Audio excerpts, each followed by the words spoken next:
हर खबर पर होगी आपकी पकड़। डाउनलोड कीजिए एबीपी लाइव ऐप। अब आपको मजदूरों के ही पलायन की ऐसी तस्वीर दिखाते हैं जो आपको सोचने पर मजबूर कर देगी।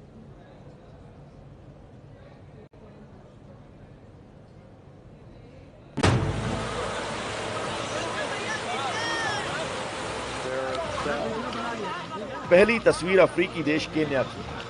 भोजन की तलाश में हजारों वाइल्ड बीस्ट विशाल मगरमच्छों से भरी मारा नदी को पार करने की जद्दोजहद में जुटे हैं ताकि जिंदा रह सकें। दूसरी तस्वीर अपनी मेहनत से शहरों को बसाने वाले, हमारी आपकी जिंदगी चलाने वाले भारत के मजदूरों की है। आप पूछेंगे कि हमने इंसानों और जानवरों की तुलना क्यों की? वो इसलिए क्योंकि रोटी की तलाश में भूखे प्यासे मजदूर पशुओं की तरह यमुना नदी के रास्ते पलायन कर रहे हैं। वजह मजदूरों की भी यही है, भूख से जान न चली जाए, रोटी के लिए शहरों में दिन भर इंतजार न करना पड़े। अब काम कुछ है नहीं सर, क्या करें, खाने पीने भी कुछ नहीं मिलता सर। अगर कभी काल खिचड़ मिल भी जाता है तो भी पुलिस वाले डंडे मार के लाइन लगाते हैं, पहले मारते हैं फिर खाना देते हैं। मजबूरी, लाचारी, भूख और घर लौटने की चाह क्या होती है, ये इन तस्वीरों को देखकर अंदाजा लगाया जा सकता है। देखिए कैसे हरियाणा के यमुनानगर में सैकड़ों की संख्या में मजदूर अपना सामान सर पर रखकर यमुना नदी के रास्ते पलायन करने पर मजबूर हैं।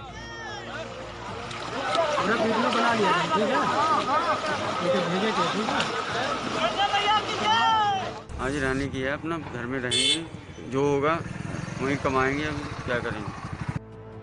मजदूरों की इस अंतहीन कतार में महिलाएं, बच्चे सब शामिल हैं जिन्हें इस मझधार को पार करना है। कुछ मजदूर साइकिल हाथ में उठाकर यमुना नदी को पार कर रहे हैं।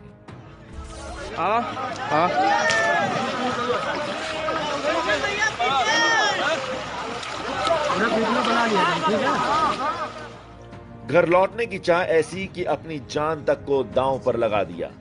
हो सकता है नदी पार करते समय मजदूरों की जान चली जाए, लेकिन इसकी परवाह किए बिना इसे पार कर रहे हैं।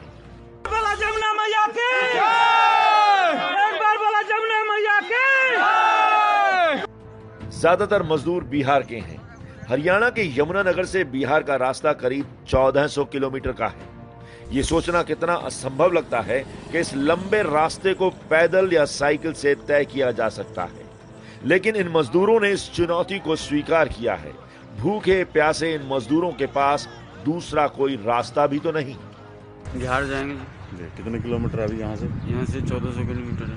1400 किलोमीटर सर 10 दिन लग जाएंगे, तो क्या करेंगे। मैं अभी 200 किलोमीटर से आ रहा हूँ, मेरे को 1400 किलोमीटर और दूर जाना। बिहार खगड़िया जिला पसराहा थाना का रहने वाला हूँ। बिहार के ये मजदूर अपनी राज्य सरकार से मदद की गुहार लगा रहे हैं। मुख्यमंत्री नीतीश कुमार से सवाल पूछ रहे हैं कि इन्हें बीच रास्ते में मरने के लिए क्यों छोड़ दिया गया। अरे हमारे बिहार के सरकार नीतीश कुमार हम लोग से ज्यादा मजबूर थोड़े हो सकते हैं जो हम अपनी जान को लेके चल दिए।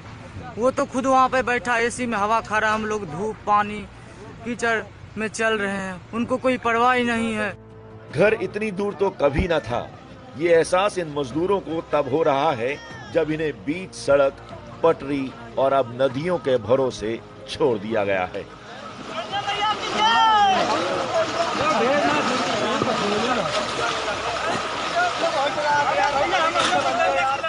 यमुनानगर से खबर देख रहे थे आप, और यमुनानगर के बाद आपको दिखाते हैं बागपत में आखिर कैसे मजदूर नदियों के रास्ते पलायन कर रहे हैं। अपने सिर पर सामान रखे और हाथों में अपने कपड़े लिए ये मजदूर यमुना नदी के रास्ते पलायन करने पर मजबूर हैं।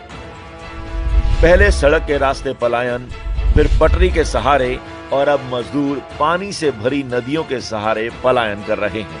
ये तस्वीरें बड़े बड़े सरकारी दावों की जमीनी हकीकत बयां कर रही हैं। देखिए कैसे सरकारों ने मजदूरों को उनके हाल पर छोड़ दिया है।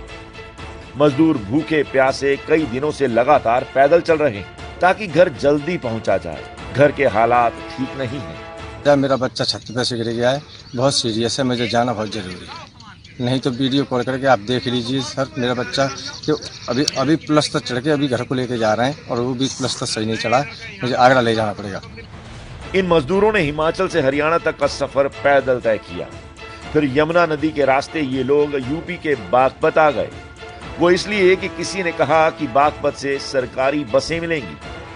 पता चला कि वहाँ बस लगने वाली है, इसलिए हम लोग आए हैं और जाना है हमको यूपी। किस जगह यूपी में? गाजीपुर। नदी से पलायन करते इन मजदूरों को अब पुलिस वापस भेज रही है। सुनिए कैसे इन मजबूर मजदूरों को वर्दी का रौब दिखाया जा रहा है। उंगलियों से घी निकालो, चलो चलो चलो जाओ, रास्ते से आओ, सब लोग ध्यान देंगे तो बस में पहुंचाएंगे तो पहुंचेगी। यूपी पुलिस की संवेदनहीनता देखिए। नदी के रास्ते ही पुलिस ने इन मजदूरों को वापस लौटा दिया। बीच रास्ते में फंसे इन मजदूरों का कोई नहीं। उधर जाए तो उधर वाले मारेंगे, इधर आते इधर मारे वाले, हम कहाँ जाए मजदूर बताओ सर।